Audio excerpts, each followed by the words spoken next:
بسم اللہ الرحمن الرحیم۔ شروع اللہ کے نام سے جو نہایت مہربان اور رحم کرنے والا ہے۔ وہی اللہ ہے جو دلوں کے حال اور خیالوں کے راز سے واقف ہے۔ سبھی سننے والوں کو میرا سلام۔ جس سے محبت کی جاتی ہے اس کی ہر چیز سے بھی محبت اور شفقت کی جاتی ہے۔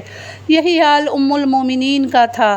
حضرت حلیمہ سعدیہ نے محبوب کبریا صلی اللہ علیہ وسلم کو بچپن میں دودھ پلایا تھا۔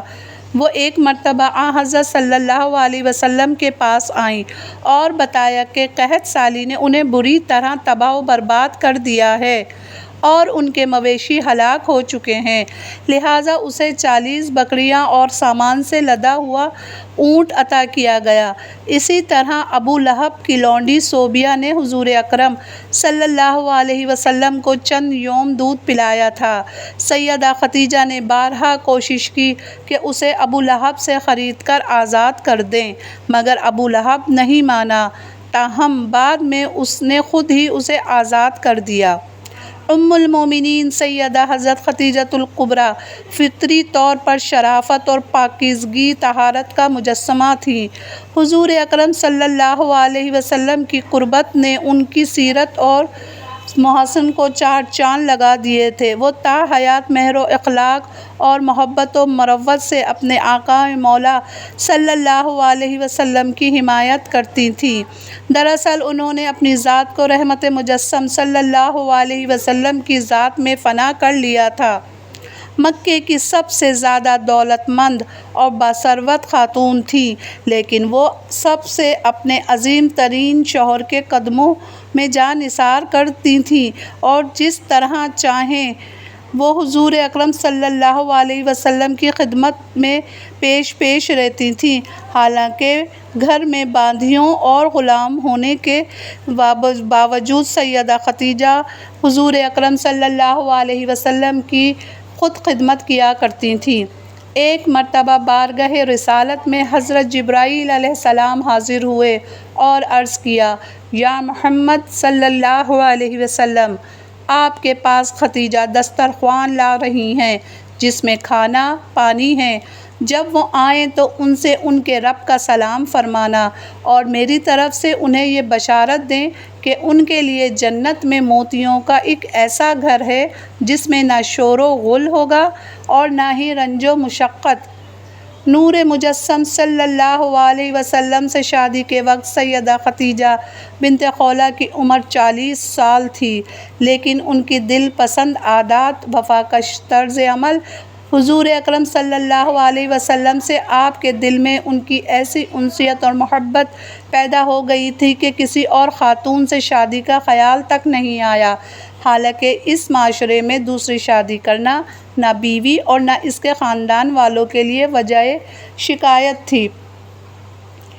آن حضرت صلی اللہ علیہ وسلم اور آپ کے خاندان والوں کو ایک گھاٹی میں محصور کر دیا گیا اور جب تک بنو ہاشم اور بنو مطلب صلی اللہ علیہ وسلم کو قتل کے لیے ان کے حوالے نہیں کرتے، اس وقت تک ان سے میل جول، شادی بیاہ، لین دین اور بول چال بند کر دی جائے۔ چنانچہ ایک دستاویز تیار کی گئی جس پر قریش کے تمام خاندانوں نے دستخط کر کے اس کی توثیق کر دی اور حرم شریف میں رکھ دی۔ یہ دستاویز منصور بن عکرمہ نے لکھی تھی، بعد میں اس کا ہاتھ شل ہو گیا تھا۔ جب ابو طالب کو اس بات کا پتہ چلا تو مجبوراً تمام خاندان بنو ہاشم کے ساتھ شیب ابی طالب میں پناہ گزین ہو گیا۔ ام المومنین سیدہ خدیجہ بن خولہ بھی ساتھ آئیں۔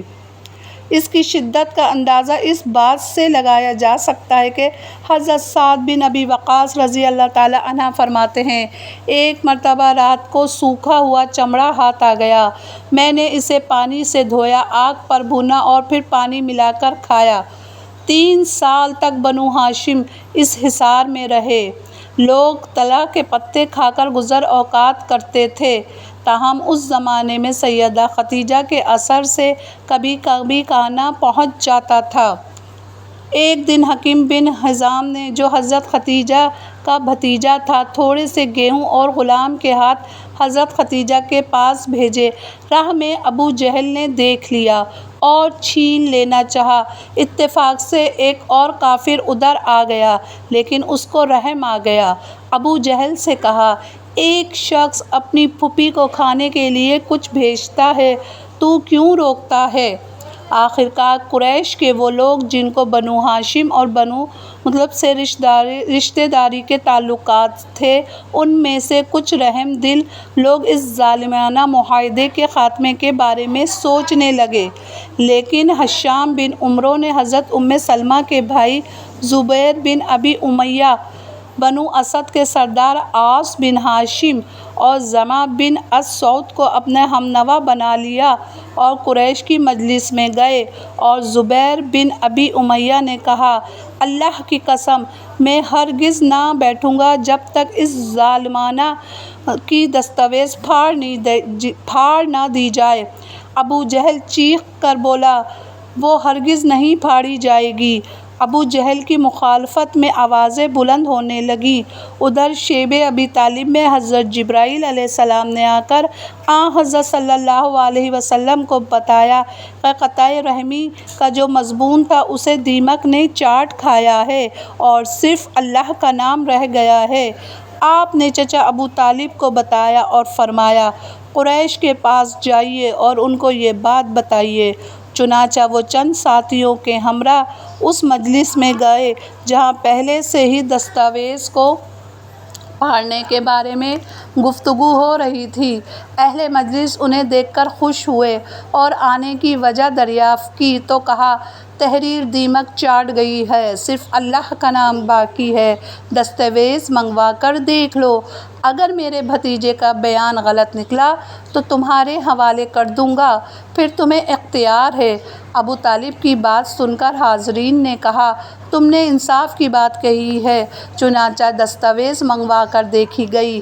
حضور اکرم صلی اللہ علیہ وسلم کی بات سچی نکلی۔ سب کے منہ لٹک گئے اور ندامت سے آنکھیں جھک گئیں۔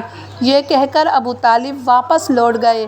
مجلس میں ابو جہل اور اس جیسے مندی افراد پر ملامت کی بوچھار شروع ہو گئی۔ آپ اپنے گھروں میں جا کر آباد ہوں۔ چنانچہ رسول اکرم صلی اللہ علیہ وسلم اپنی زوجہ محترمہ سیدہ خدیجہ کے ساتھ اپنے گھر آ گئے۔ ماہ شوال نبوت کا 10واں سال تھا۔ شیب میں میسوری کے بعد جب بنو ہاشم اپنے گھروں کو آ گئے تو آپ صلی اللہ علیہ وسلم کے چچا ابو طالب، جن کی عمر اس وقت 80 سال سے زیادہ تھی، بستر مرگ پر دراز ہوئے۔ حضور اکرم صلی اللہ علیہ وسلم نے فرمایا، چچا لا الہ الا اللہ کہہ دیں، روز قیامت اس کلمے